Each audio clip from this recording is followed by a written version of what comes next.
Deathstroke number 8, which is Christopher Priest writing and Carlo Pugilane on art.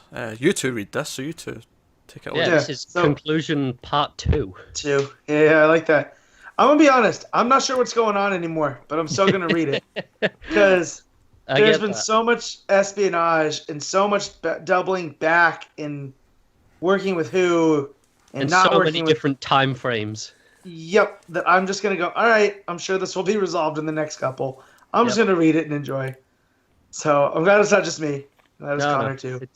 It flashes throughout so much stuff that it's trying to keep up with everything, but it's still enjoyable. Yes.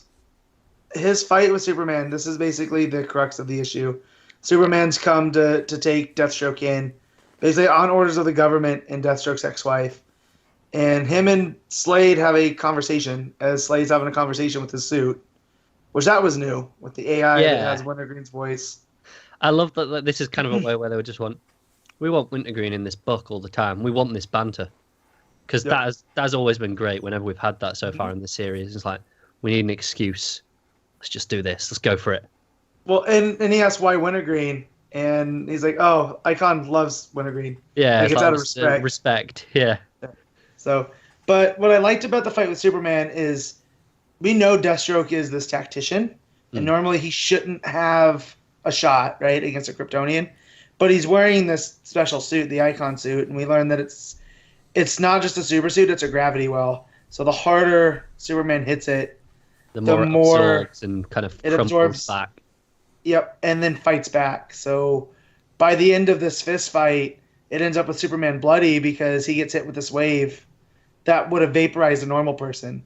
Yeah. But kind of just burst some capillaries in Superman's hand. But even if, Superman's barely hurt, but the fact that he is hurt just shows you what a threat Deathstroke is. Exactly. And we know that he got the suit early on, and that's kind of been the plot to get him in the suit. It ends up being his downfall. For as smart as he tries to get away from Superman, they have this whole, conversation as he's bringing him in that, this aircraft carrier they're on's run and owned by this cartel leader that has countries bought and sold, basically. And, if I kill this guy, is that justice, or is justice you bringing me in for killing this guy that's the world's better off without? Yeah. And it makes Superman think, and when he does bring him in, he doesn't drop him off to the CIA government. Yeah. He gives them to Jericho, who showed up in his own Icon suit. And I also liked in that conversation, Slade brings up, the last time you worked for the government didn't go too well for you in Aquaman. For two reasons. One, it shows that Deathstroke does his research on everything constantly. I just love that the idea that he's up to date on everyone. And just the idea that he really kind of uses it to try and convince him, and you can just see the doubt on Superman's face that hang on, maybe he's right on that. Yeah.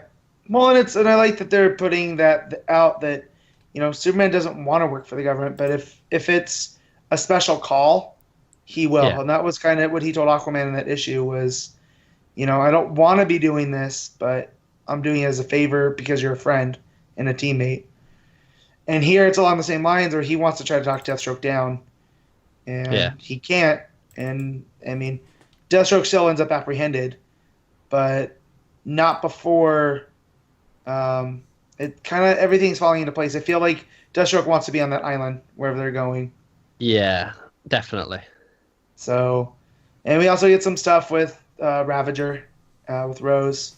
Yeah. That she learns that her boyfriend was working for Deathstroke, and that the hit was out on her, and she ends up going to Vietnam.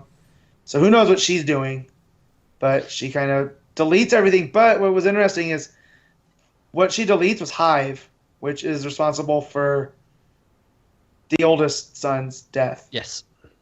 So it'll be playing back in. So again, there's all these threads at play.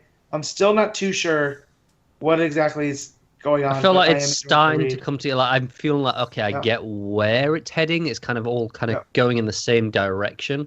I just don't know exactly what this inciting incident that brings it together will be. Yeah. So, still a solid read. The art in this one was really fantastic. I mean, yeah, definitely. Superman, that fight and them talking. I mean, the art makes them standing there talking worth. Yeah, Art. It just nails Superman's facial expressions throughout that whole conversation. Just makes it so engaging to read.